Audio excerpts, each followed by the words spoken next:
Hello everyone, in this next video I wanted to show you how to make this kind of shadow box look with the Christmas tree. So I want to create a Christmas tree scene somewhere in the mountains with a lot of snow in the background, but everything is raised.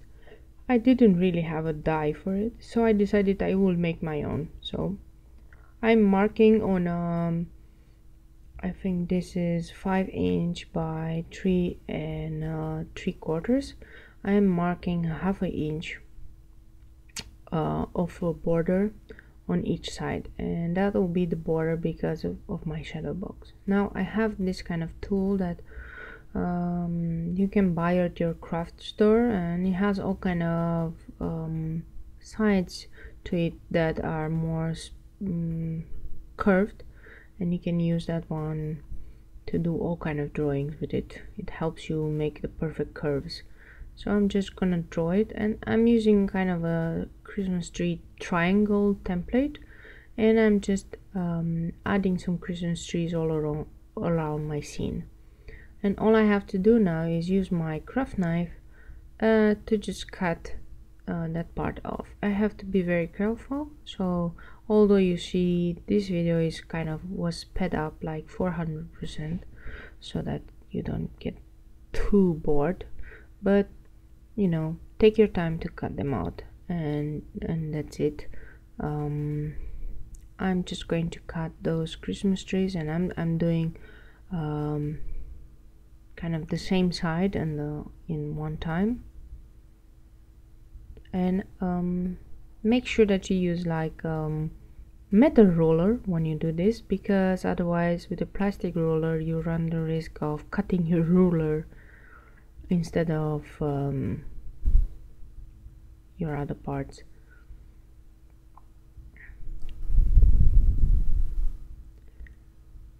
I'm using this kind of finger craft knife from Fiskars, and I think it's quite precise, but you can also use an X-Acto knife, it's no problem.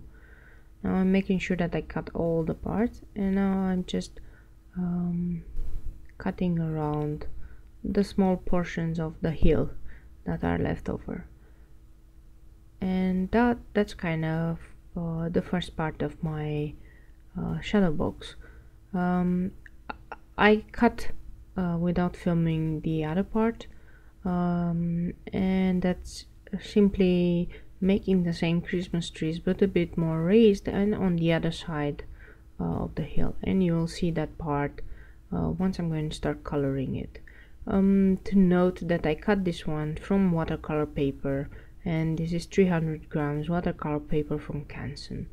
Now I'm gonna use some distress inks. One is forest moss and one is crushed olive, and I squashed them on my acrylic block there, and using a brush which is a round brush, I'm weighting the area of the trees, and then I'm just gonna drop some color. I'm just basically going to let the color just run down, and then I'm just gonna make the shadows with a darker color, which is the forest moss, onto the sides of the trees. I'm going to have to add multiple layers on this and just dry it down in between. I'm not going to do anything with the sides there, because those are going to be covered anyway, so I don't have to color them in. I'm just interested in the Christmas trees. And now, because I was a bit impatient, I decided to zap it with my heat tool, and then add another layer of color.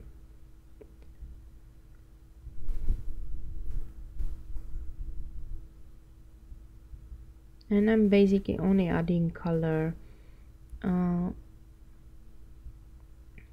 of where the shadows will be on just one side of the trees.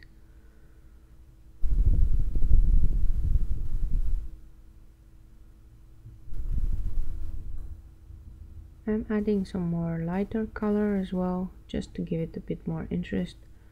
And yeah, you can add as much color as you want until you're happy with the splatters that you have and everything. I'm just going to take also a spray in which I put some mica powder, some perfect pearls in white, and I'm just going to spray this part just to give it a bit more shine. Don't spray it too much, because if you spray it too much, the water, the ink will reactivate and that won't look so pretty anymore. And this is the other part of my frame that I cut as well, and I did the same thing, only taking into account that I have the other trees behind and making sure that the trees that I cut from the second one are visible in the back. And now I'm just using some grays, more like blue grays. I think is weathered wood and ice spruce, because these are going to be more in the back and they're not so much visible. The ones in the front are more visible if you're thinking about perspective in your shadow box. I'm doing the same technique. I first wet the paper, then I'm adding the lightest one first, and then the darkest color onto the side. Now I'm adding some more of ice spruce, just to give them more of a bluish tint.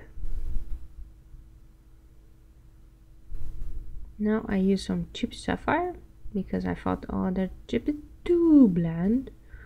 And I know trees that are blue, I don't know why I was thinking they're blue and they need to be shown as blue, but I just like these colors. You can use any colors you want technically to do this.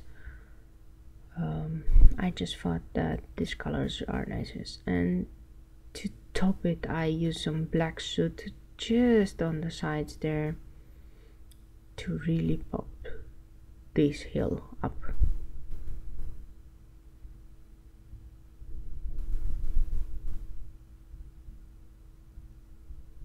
I tend to add more color and more color and more color, more darker, until I'm happy with everything.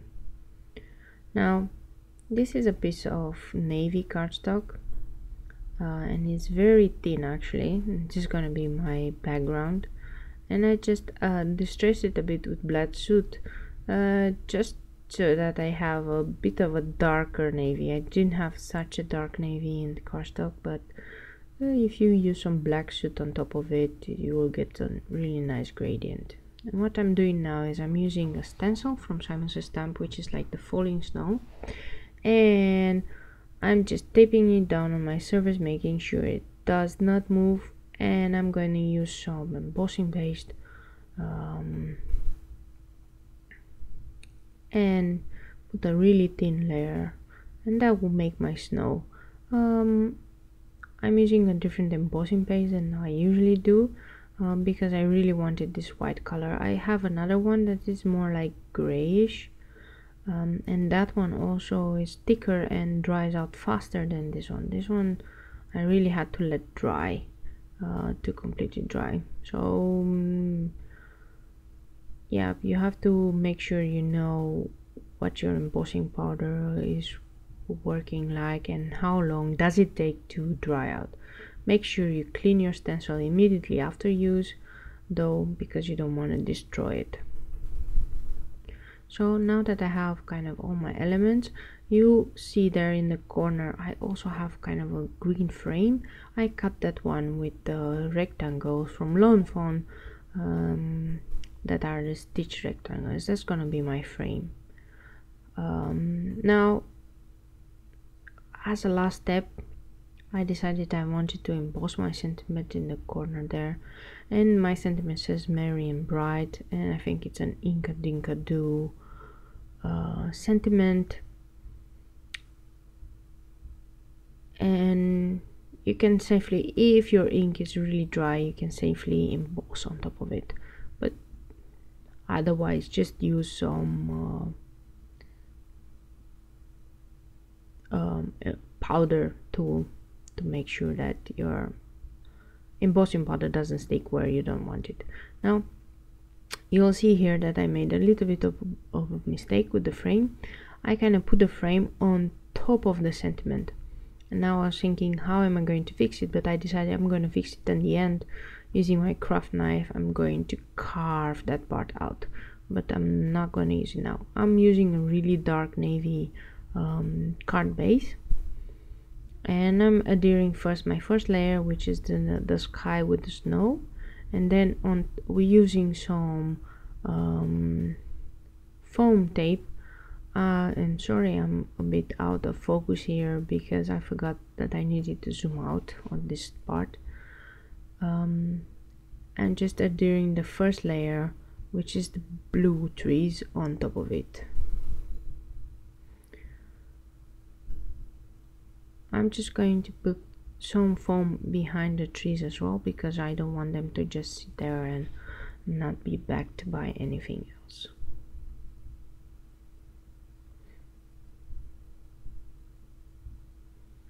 So this is my first layer of kind of the shadow box.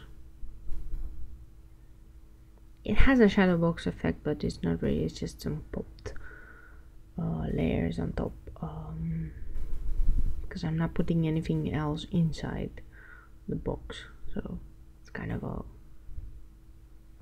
layered card shadow boxy thing. And that's going to be my second layer, and as you can see now, I'm just taking my kind of exact knife, and I'm just cutting very slowly and very tiny a piece of the pattern paper there, making sure it's straight, and that kind of fixes the problem. I'm going to cut it more at the end, a little strip more, because the G of the letter didn't show quite good now, but you can always fix these kind of things at the end. Even if you make a little bit of mistake, you don't have to redo everything. I forgot in here that I needed 2 layers of foam squares on the back of the upper trees, and now all that is left is just to embellish it some more. I'm just using some Christmas snowflakes cut from glitter paper on the side, and I'm gonna put another one on the other side. So that's kind of it. It's quite simple to make. You don't really need a die to cut this in, because you can make it your own, and you can make multiple of these and just rearrange the trees as much as you want it. It just takes a little bit of time to cut things out, but once you do it once, it just becomes much easier. I did it a couple of times because I wanted to make a bunch of these cards together, and you know, the first time is the hardest. Let's just say that. That was kind of it. I hope you enjoyed this tutorial, and I hope you try it out to make your own kind of scene with the Christmas trees. If you like to see some of the products I used, I have links to them on my blog post. So thank you so much for watching, and hope to see you on the next video.